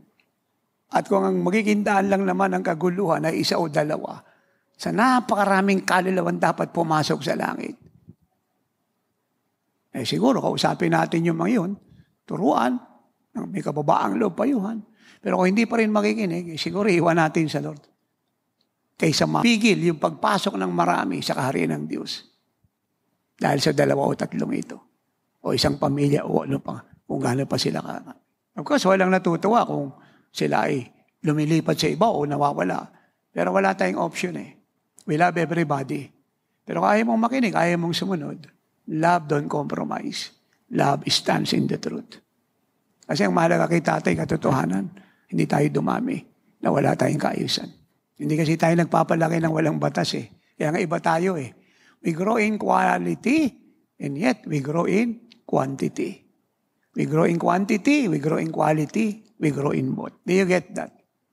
Kaya pagka ikaw na hinahabol nila, nadala mo sila sa sarili mo. It's very dangerous. Amen? So dangerous. Hindi pwedeng walang problema eh. Pag meron na tayong isyong inaayos, may problema na. Ang tanong lang, alam mo ba kung sino yung nagdala ng problema? Bilang leader ko, alam mo dapat inaayos mo kaagad yan. Hindi mo pinatatagal. Inaayos mo kaagad. Hindi mo kinakailangan magantay ng 2 linggo, 3 linggo, o makarating pa kay tatay kung kanino pa. On the spot, inaayos mo kaagad yan. Ganon kasimple yun. Hindi ko sinasabing may kasalanan sila. I'm not saying that. Ang sabi ko, may problemang nagaganap. Dapat inaayos mo. Wala akong pinipoint out na kasalanan na ito, kasalanan mo ito, kasalanan niya ito. Ang sabi ko, may problema. Dapat inaayos mo. Kasi kung hindi mo siya ayusin, lalaki yung problema. Dapat ganyan po tayong lahat. Gumagamit tayo ng karunungan. Kaya nga ang sabi ng apostol sa mga anak niya ni Paul, At yun din ang sinasabi ko sa inyo. Ano ba yung nakita nyo kay tatay? Yun nga ang pattern eh. I-apply nyo. Tularan nyo siya. Yung hindi ko ginawa, huwag nyo gawin. Yung ginawa ko, gawin ninyo. At kung bakit ko sinasabing gawin nyo, kasi sa Lord yung ginagawa ko. Kasi kung hindi sa Lord, ba't ko ipapagawa sa inyo? Naintindihan nyo po yun? Anong sabi ng 2 Corinthians 4:5? We do not preach ourselves, but Christ Jesus the Lord, and ourselves your bondservants for Jesus' sake. Do you hear that? For we do not preach ourselves, but Christ Jesus the Lord, and ourselves your bondservants for Jesus' sake. Dapat ganito tayo. Nilalapit natin ang mga tao kanino? Kay Kristo, na siyang Panginoon ng lahat. At tayo, ano tayo sa kanila? Bondservants. Amen? Love is slave for Jesus' sake. Yan lang tayo eh. Nakita niyo naman ehemplo ni tatay. Sa dami ng chapters natin, tayo fastest growing apostolic churches sa buong mundo. I will contend to anybody and to everybody around the world, but what I'm saying is true. We are the fastest. Natataong nababalita lang Africa, America, but God knows where we have been and we are heading. Na malaya ang lahat sa ministry. Or otherwise, walang na-release kahit isa. Ay di lahat i-release natin. Kasi lang ang trabaho natin, mag-train. Pag na-train na, kagaya ng Lord, i-release. Huwag i-contain sa sarili natin. We do not preach ourselves, but Christ Jesus the Lord. Siya yung pinangangaral natin. At kami, bondservants for Jesus' sake. Siya ang Panginoon. Alipin niyo kami para sa karangalan ni Kristo. Love slave, kusang pagpapaalipin sa Panginoon. Kusang pagpayag na maging alipin ng Panginoon. Love slave. Hindi binayaran. Nagkusa. Dahil ang binayad ng Lord buhay niya. Hindi pera. Mas maganda kasi kahit na ilan lang pinapastoran mo bilang leader, pero andun yung kapayapaan. Pastor ka ng 1,000, may dalang kaguluhan. Anumang gawain na may dalang kaguluhan, believe me, si Satanas, may access dun. At yung dinadaanan, dapat inaayos niya yun. Alam nila o hindi. Again, I'm not saying na guilty sila, sinasadya nila. What I'm saying, immature sila. Hindi nila alam ang totoo. At bilang pastor, bishop, leader, tungkulin nating ituro sa kanila yan sa simula pa lang. Talo na bago sila. Kasi mga bago, walang alam yan. Hindi alam ang principle ng ministry. Amen. Tayo nagpapaunawa ng principle. Kasi pag hindi mo pinaunawa yan, marami silang ibabypass sa ministry na ikaw may kasalanan. Hindi mo sinasabing totoo eh. Na kami, under shepherd lang kami rito. May tatay apostol, siya yung founder nito, siya yung spiritual director. Siya yung may mandato. Naawa ang Lord sa amin na hirangin kami mapasama kay tatay. Na wala sa amin ng mandate. Anak lang kami. At di pa kami naordinahan para maging tiyuhin. Anak pa lang. At wala si tatay balak na maging lolo kami kasi tatay lang siya. Hindi ata papayag ang Diyos nun. Dapat ganun. Wala kang kagalakan na nasisira ang principle. Ito sinabi ko ito sa mga staff sa Lanao at sa mga pastor sa iba't ibang fellowship. Kasi lagi ko narinig sa kanila yung paghanga sa power ni tatay, glory ni tatay, buhay ni tatay. Sabi ko, pag narinig ko yan, nangangatal ako sa takot sa Diyos. Pag alis ko ng pulpito, pagpasok ko ng kwarto saan man ako naka-stay, grabe yung load ko sa pag-aunawang siya lang ang karapat dapat parangalan. Na kahit kapiraso, hindi ako dapat magkaroon. Hindi ko sila mapigil dahil mga bago yan. Pero alam ng Diyos, not once, na hindi ako nangatalo sa takot. Nangyari sa marami, ba't di siya tumagal eh? Humble siya nun. So dami ng pumupuri. Grabe power ni pastor. Hindi pa siya nagtataas ng kamay, na-islay na yung tao. Inuhumakbang siya, yung pusis, na-deliver na. Tataas pa lang siya ng daliring, ketong nalinis na. Iikot pa lang siya, patay na buhay na. Lumaki na yung ulo niya. Hindi na maturuan. Dangerous po yan. Kaya nga iniehemplo ng mga apostol yung sarili nila nung panahon nila, iniehemplo ko sa panahon ko ngayon na tumulad sa Lord, na tumulad sa ehemplo ng bawat isa. Kasi yun ang tamang paglilingkod. Pag sinala ng Diyos ang church ngayon sa buong mundo, baka 2% lang yung ma-qualified. Yung mga mega church na yan sa Africa, sa Amerika, sa Singapore, title lang yan. At kahit pagsama-samahin nyo lahat yan, hindi kayo ipagpapalit ang GSI Shield. Hindi lang ako may revelation ang sabi niya, Son, the Father said to me, as I have testified for Jesus, my Son, I will testify for you and for GSI Shield. And that testimony is increasing. It will never stop till I return again.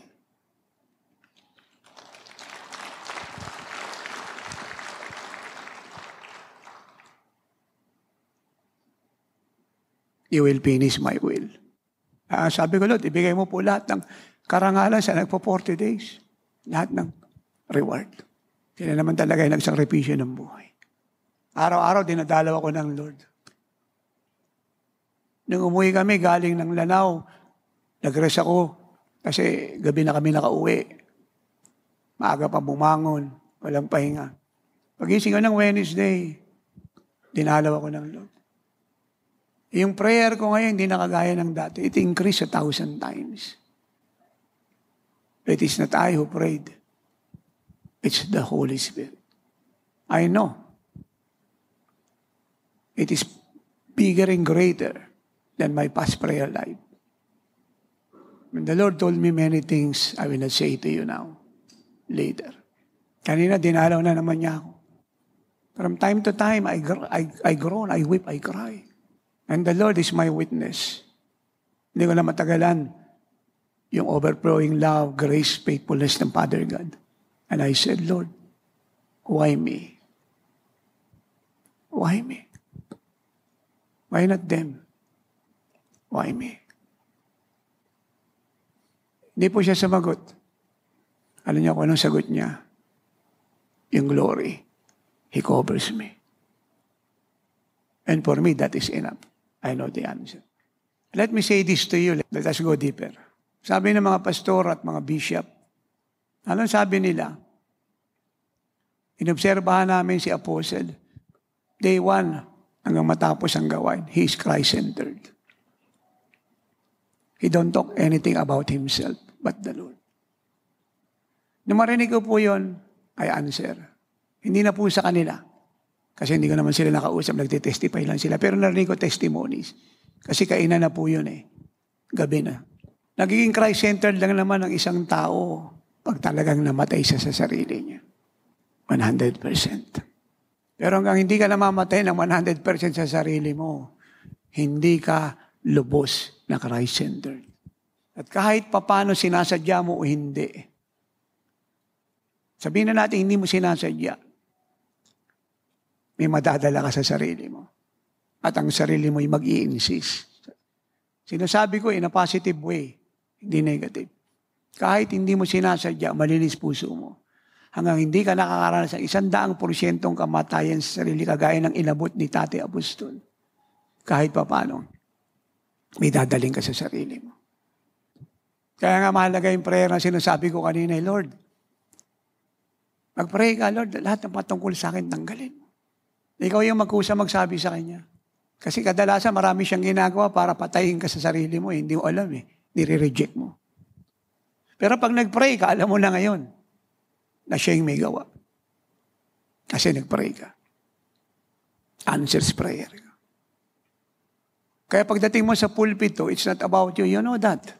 It's about Him and the people of God. Ganun lang yun. May pumuri sa iyo, wala. May maglabi po, wala. Maligaya ka. Dahil naparangalan mo siya. At napagpala mo ang mga anak ng Diyos. Ang isa sa pinakamagandang pagtuunan nyo ng panunsin mga anak bilang living like Jesus leaders ay yung relasyon nyo sa Diyos. Yung dami ng taong tuturuan nyo, konting bilang ng taong tuturuan nyo, secondary lang lahat yan. So meaning to say, lahat ng gagawin nyo sa pangalan niya, secondary lang yan. Ang pinaka-number 1 sa lahat, yung relasyon nyo sa Kanya. Sino kayo sa harap niya? At ano siya sa inyo? Yan yung pag-ubusan nyo ng panahon. Hanggang dumating kayo sa punto ng buhay nyo na ang tanging disenyo lang sa mundong ito. Not by statement, not by sympathy, but reality and out of experience ay maparangalan siya at matapos ang mandato. Na alam natin ba tayo nandito, hindi para hangaan. Hindi para mag-accumulate na maraming follower. Hindi para magdala ng tao sa sarili natin, sinasadya natin o hindi. Andi dito tayo para parangalan siya dahil may trabaho tayong dapat tapusin. Next, a leader is humble and teachable. Dahil na ginagamit ka ng Diyos, dapat humble ka. Naunawaan mong naawa lang siya sa iyo. Grasya lang ng Diyos yan. That you are not somebody or something. Ako, pagka magtuturo ako, kahit saan ako magpunta, isang prayer ko, Lord, don't allow anybody to see me. Please, I appeal to you, Lord. Let them see you alone. Ikaw lang naman ang kailangan nila eh. Nataon lang na naawa kang hirangin ako. Kasi kung wala ka naman, kahit anong gawin ko, walang mangyayari. Kaya pagkatapos magturo, Lord, salamat po, naawa ka. Nakatapos na naman ako. Pero meron pa pong bukas, may susunod pang araw. Kung paano mo ako sinamahan dito, samahan mo rin ako ron. Ay kung gagawa ka ng dakilang bagay doon, lahat ng karangalan, wala pa yung gawain sa iyo lahat. Dapat ganun tayo ka-aware. Para yung ulo natin, nananatiling yun pa rin ng laki. Hindi na babawasan, hindi na dadagdagan. Amen. Then next, hindi lang po tayo humble, teachable tayo. The more na ginagamit ka ng Diyos, the more teachable ka. Marunong kang magpakorek. Marunong kang tumanggap ng payo, ng instruction. Alam niyo, ibig kong sabihin, nandamay niyong kapatid. Nangawala. Anong reason? Yung ulo hinangin. Akala niya, kaya niya na magtayo ng sarili niya. Kasi nga, meron siyang anointing, so-called. Tapos, gumagalaw ang Lord. Dahil ang inaasahan na, ikaw na namumuno, hindi pinamumunuan mo una sa lahat. Kung ano pera mo rin, kung kailangan ng plywood, binibili mo yan, hindi ka na nag-aantay pa ng linggo para manawagan. Kaya kulang yung pera ngayon, BBI ka, may pera ka, ilalabas mo yan. Kulang yung pera sa dwelling place, maglalabas ka ng milyon-milyon para matapos yan. Kasi hindi, kung aasa ka sa kanila, baka umabot tayo rito ng 2015, hindi pa tapos yung dwelling place. Yan yung leader. Inindihan niyo yun. Lahat gagawin mo para tumakbo yung gawain. Kasi ikaw responsible.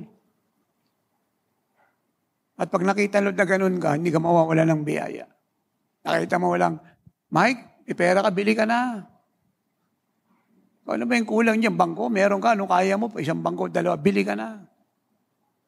Yung perang blessing mo, hindi para sa una sa lahat yan, para sa karangalan niya at pangangailangan ng gawain niya. Yan yung principle. Naintindihan niyo po ako. Generous ka. Hindi sipit ka ng sipit ng pera yan. Ayaw mo ilabas yung gawain ng Diyos eh. Hindi umuusad. Walang bangko. Yung CR, hindi maganda. Ganda-ganda ng lugar mo. Maraming punong pwedeng itanim, mga gulay para gawing garden church eh. Wala. Hindi mo inaayos. Ang unang-una, pag binilis tayo ng Diyos, hindi para sa sarili natin, kundi para sa karangalan niya at kaluluwa at gawain niya. We have to totally forget ourselves. Eh, tatay, magkukulang ba tayo? No. He promised to supply all our needs. He's not a man that he should lie. What he say, he do. What he promise, he fulfill. Amen. Nakita mo dwelling place, hindi tumatakbo. Anong pera mo dyan? Ilabas mo. Ikaw yung nanay, ikaw yung tatay. Ilabas mo. Amen. Patakbuhin natin yan. Yan yung leader. Hindi sapat yung pera sa TV. Kung may blessing ka, ibigay mo yan dyan. Huwag mo itago yan. Huwag mo ipunin para sa sarili mo yan. Eh, yan nangyari sa maraming fellowship eh. Nawalan sila ng TV program. Nawalan ng school. Nawalan ng lugar na sarili. Nabenta lahat. Ngayon, nangungupahan sila. Nawalan ng radio. Eh, kasi, ayaw nilang gastusin yung blessing na Lord para rito. Hindi yun ang natutuhan namin ni nanay sa Lord. Hanggang ngayon, yun. Nawala ba kaming pera?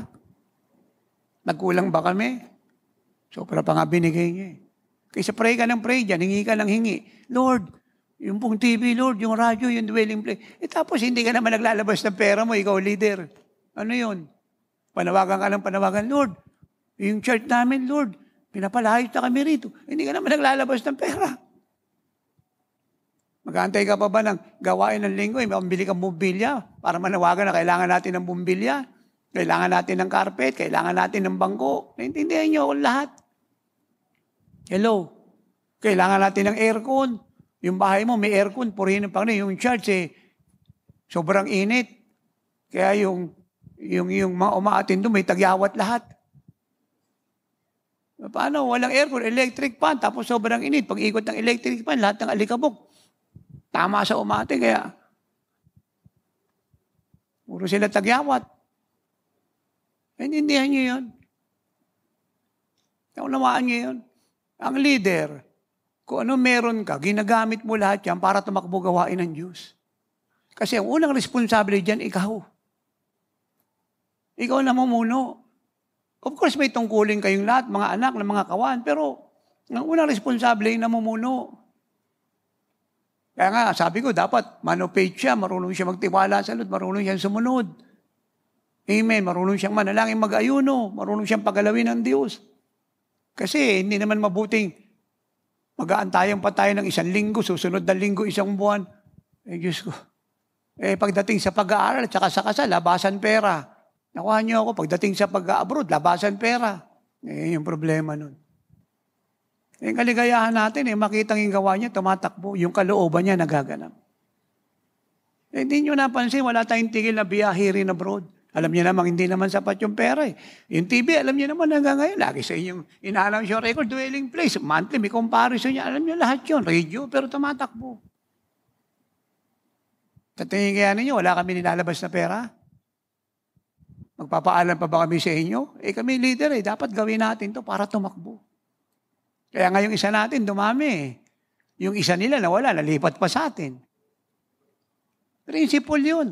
Ang mapagkatiwalaan sa kukonti, napapagkatiwalaan sa malaki.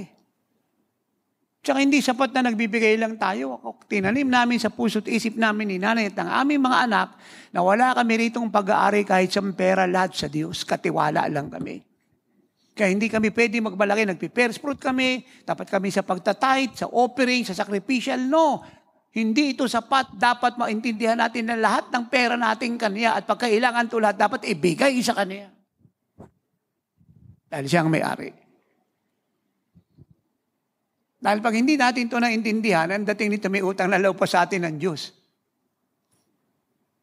At magiging proud tayo na ako, first fruit ako ng first fruit. Tithe ako ng tithe, bigay ako ng bigay. You have to go beyond that basic understanding. Lahat ng sayo, pag-aari ng Diyos. Lahat. Buhay mo, oras mo, lakas mo, pinag-aralan mo, anak mo, apo mo, bahay mo, kotse, lupa, lahat yung galing sa Kanya. Lahat yung gamitin mo sa karangalan niya. Huwag mo siyang limitahan. Gabitin mo lahat yan. Kasi nga, pag nag-rapture ngayon, anong gagawin mo sa mga perang tinago mo na yan? Ayan yung problemang malaki nito ngayon pag umarap ka sa Lord. Alam kayo papaliwanag yan? Alam niyo ano advice ko sa churches ngayon, lalo na sa GSIC? We must spend everything that God entrusted to us quickly and wisely. Huwag natin kalimutan yung dalawang word, quickly and wisely. Buhay natin oras, lakas, edukasyon, pinag-aralan. Kaya dapat lahat ng pamilya natin maglingkod sa Lord. May asawa o wala, naikasal o hindi. Dapat maglingkod. Alisin natin sa puso't isip ng mga anak natin, especially tinawag na magninegosyo sila mag-abroad. No! I-move sila maglingkod, tinawag ka ng Diyos. Kung binata at dalaga ka, tinawag ka ngayon, mag-asawa na kayo, maglingkod kayo. Huwag kang magtayurian ng negosyo, maglingkod kayo. Walang masama. Kaso tinawag ka ng Lord. Ano pang gagawin mo? Mamaya, yung missile ng Iran, tumama doon sa restaurant, itatayo mo. Sabog yun.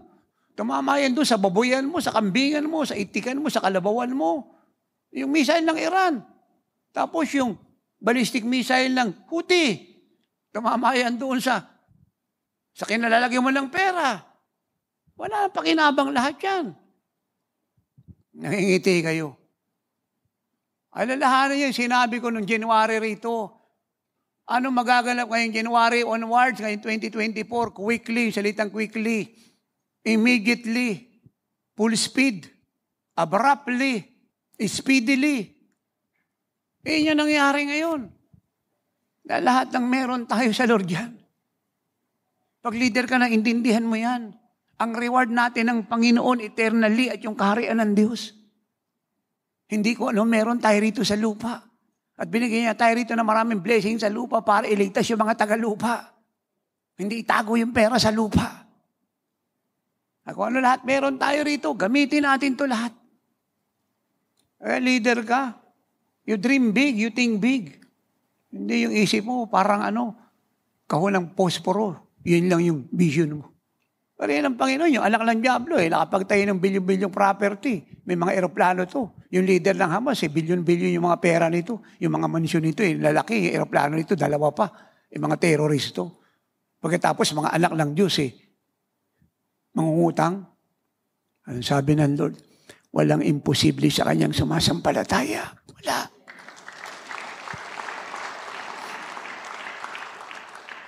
As a leader, dapat generous ka.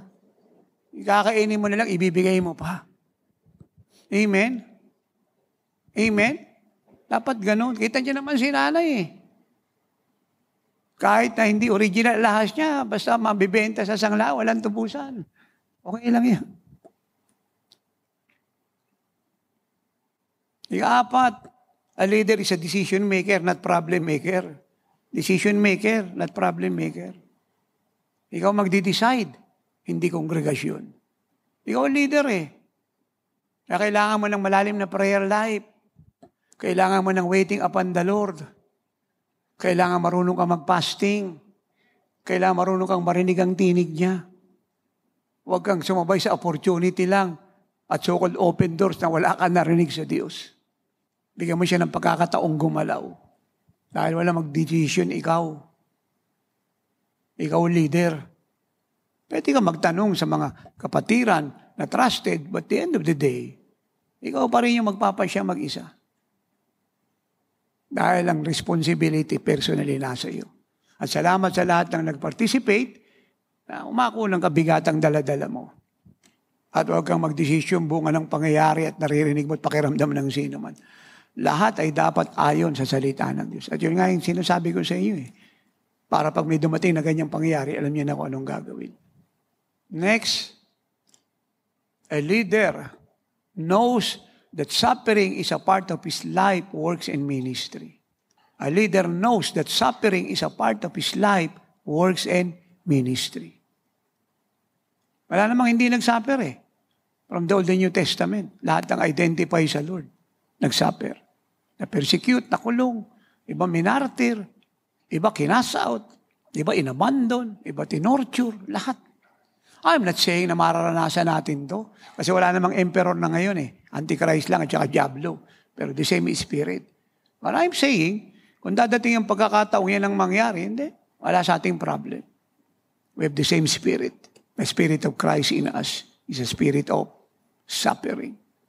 He's a suffering servant. Intindihan niyo po ako. Kaya normal na mapuyat ka, mapagod ka, maakusahan ka, ma-reject ka. Normal na yan na ma-open ka, ma-heart ka, pangkaraniwan yan. Be tough, be strong, be immovable, always abounding in good works, knowing that your labor in the Lord is not in vain. 1 Corinthians 15, 57, 58, Galatians 6, 9, and 10, and Hebrews 6, 10 to 12. Na ako'y nandoon sa Lanao, I think it is last day, grabing weeping ko roon sa ibabaw ng pulpito. Yung ating anak na nag-interpret, umiiyak Alam niya kasi yung kapal ng glory sa pulpito Kahit in-interpret niya yung Tagalog ko sa Bisaya, grabing iyak niya. Alam niya kung gaano kakapal yung glory sa ibabaw. Lalo na nag-weeping ako. Grabing consummation yung nararanasan ko, kagaya na nakikita niyo rito na palaging ganun. Masyado tayong consume ng presence ng Lord. Then the Holy Spirit spoke to me and said, in this end time, sino kaya ang gustong maging ransom yung buhay niya para sa kaligtasan ng sangkatauhan? That is the question the Holy Spirit raised. In the same time, sino kaya ang papayag na maging ransom ang buhay niya para sa kaligtasan ng sangkatauhan? Kung sa inaakala niyang madaling maligtas ang Pilipinas at ang buong mundo ng walang suffering, wala kang babayarang presyong malaki, you are wrong. Totally wrong.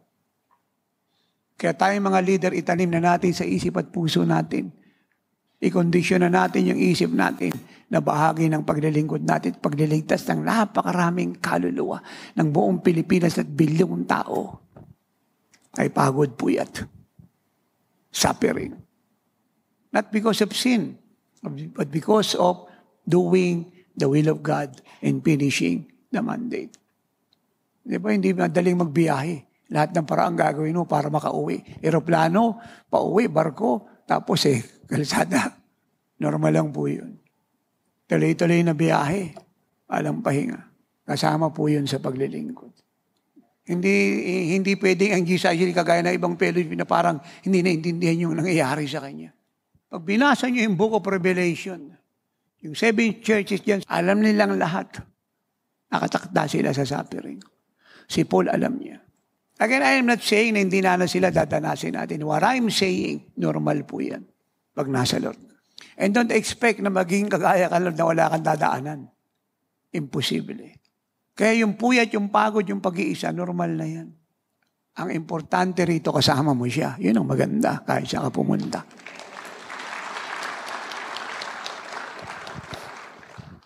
Dahil nga po ako nakita sa YouTube ng isang araw, kilala ko po yung man of God na yun.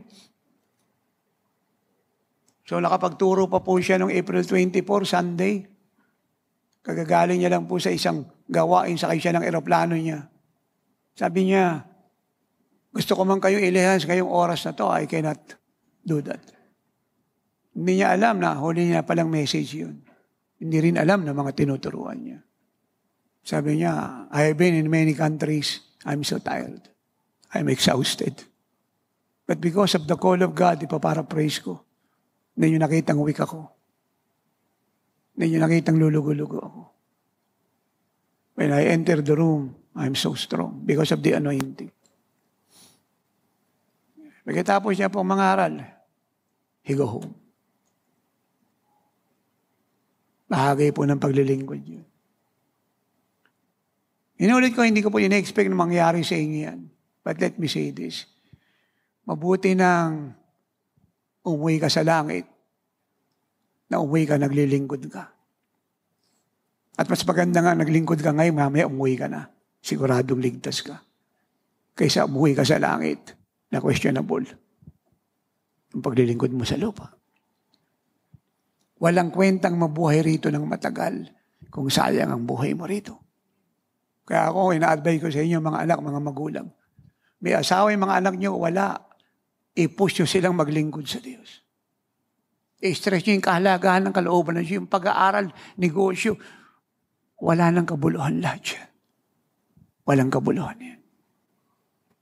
Kayong mga magulang ang magbabago ng mind ng mga anak nyo. At yun yung ginawa namin sa apo namin, si Prince Joseph. Na ano yan? Na ano sa pag-aaral? Nag-pray namin, inausap anak, hindi pwede yan. Apostle ka. Nag-altar call ako rito ng mga youth. Hindi ko alam na ikaw yun. Grabe yung pagpupusmus. Tinanong ko yung mga itap. Sabi ko, swerte yung batang yun. Kasi kinausap siya na, kasi grabe yung pagdalaw sa kanya. Hindi ko alam, apo ko pala yun. Kasi nakayuko siya eh. Umiiyak. Hindi ko alam si Prince Joseph pala yun. Ngayon, kahit saan sulok ng mundo, sama siya ni tatay. Siya hawak ng mic. So, hindi sapat na humahawak tayo sa pangako ng Diyos. You have to do something for that promises to be done in their life. Hawak kayo ng hawak sa pangako ng Diyos. Wala naman kayong ginagawa. Sila yung nasusunod. Maling paghawak yun. Pag umahawak ka sa pangako niya, hindi ka lang nagpipray, hindi ka lang naniniwala, nagsasabi siya ng totoo. Inaako mo yung tungkulin mo, pinupus mo sila sa kaganapan ng pangako ng Diyos. Kaya, let us follow the Lord's example. Isipin po natin ang clock. Tumigil na po yung ikot niya. Sinet na ng Lord ang date. I will talk this. At ako'y nagpipray at sinasama ko sa notes ko paulit-ulit sa cellphone ko. Huwag kong makalimutan kada preaching ko, i-remind kayo. Saan man ako magpunta, bababa ang Lord. Dahil ayoko madaya tayo ng diablo at maraming kapatiran sa ibang fellowship nagaganda pa yung takbo ng mundo na matagal pang bababa, Lord. Yun po yung pinakalaying sa lahat na narinig kong statement. Mabuti nang maunawaan ninyo. Perhaps today, or tomorrow, or next week. But whatever day, weeks, and month it is, the Lord is coming. And lastly, a leader is a soul winner. Soul winner ang leader. Yun ang Lord. He is a soul winner. Kaysa siya pumunta, may naliligtas. Tawan-tawa ang mga taga-Lanao. Wala naman talagang gumawa ng ganun ka-open na gawain. Alam niyo naman ang mga tao dyan Yung isang church natin katapat niya, moske. Kapitbahay niya, puro Muslim, pero nagmamalaki yung church natin doon. At yung mga Muslim doon, pag may sakit, nagpapapray sa anak nating pastor. Naipit tayo, harap at likod, kaliwa kanan ng mga Muslim at moske. Andun tayo sa gitna. Pero ang Jesus Shield nagliliwanag. Soaring high.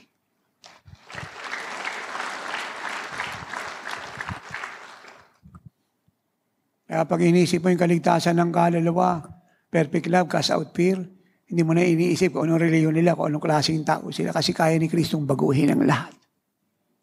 At pag alis namin ng Lanao, nag-barge kami, alam niyo yung barge, sinasakay sa sakyan yung truck, may nangangaral doon sa loob.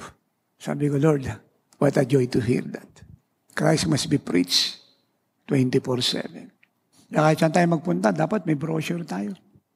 Nung umuwi po tayo, masyado ako naawa sa mga tao. I talk to the Father. Yung mga brochure, nilabas ko sa clutch bag ko. Nilihans ko kasama ng luha. Sabi ko, Lord, hindi po tayo tapos doon lamang sa naganap na gawain. Kahit saan tayo magpunta, ang daming tao. Huwag mong payagang mawala na kami ng kabigatan. At mamahinga kami sa tagumpay. Maliit na bilang lang yung tao ron. Ang daming taong pupunta ng impyerno araw-araw. Lalo mong pag-apuyin yung puso namin. At ito mga brochure na ito, huwag mong payagan. Huwag mong payagan na masayang. Salita mo to. Lahat ng pangako niya, kinut ko sa kanya kasama ng maraming luha. Nakaluhod. Hawak po yung brochure. Kailangan araw-araw ay pumasok sa langit. The Son of Man came to seek and to save which was lost. Kaya lahat ng mga bagay na walang kabuluhan ngayon sa buhay natin, discharge it. Winning souls is an urgent task. And always remember, at ito yung sinabi na rin sa akin ng first day, I cry and I weep bago ako umakit ng pulpit. Sabi niya, anak, it cost my life to save the world. Because I love the world. Grabe po yung iyak. Pwede mo siyang mabasa pero iba yung siya nagsalita sa iyo, tilagay yung buong barde niya sa kaluluwa. Grabe yung weeping ko. Araw-araw kinakausap niyo po ako bago ako tumayo. Ang outcome ng lahat ng revelation niya ay kaligtasan ng mga tao. Yung tungkulin natin bilang church. At ang pinakamabigat ay yung katotohanan ayaw niyang mawala ng kabuluhan ang kamatayan niya sa cross. Dahil hindi naipangaral ang ginawa niya sa sakripisyo para ang hindi ligtas ay maligtas. And that is true. Masasayang ang sacrifice niya sa cross kung hindi natin ipapaabot sa lahat na namatay siya para sa kanila. Millions of Muslims every day are coming to Jesus. Sawa na po sila sa Islam, sa terrorism. They are coming to Christ. Not only Muslim, but all kinds of religion. So as a leader, we follow Christ's example. Ilagay natin ang puso at isip natin sa pinaka-importanting bagay. Believe me, lahat po ng bagay sa mundong ito wala ng kabuluhan. Lahat ay walang kabuluhan. Ang pinag-uusapan ngayon kundi nuclear, ballistic missile, warship, warhead, warplane, war. Amen. Alam mo ba ninyo, mga tao sa Amerika pumipila para punuin na po ng gas yung kanilang mga sasakyan. Ang mga oil sa Middle East, hindi nakagaya ng dati supply dahil sa giyera. The world is collapsing. Inflation is happening, increasing. And we must wake up. The Messiah is coming.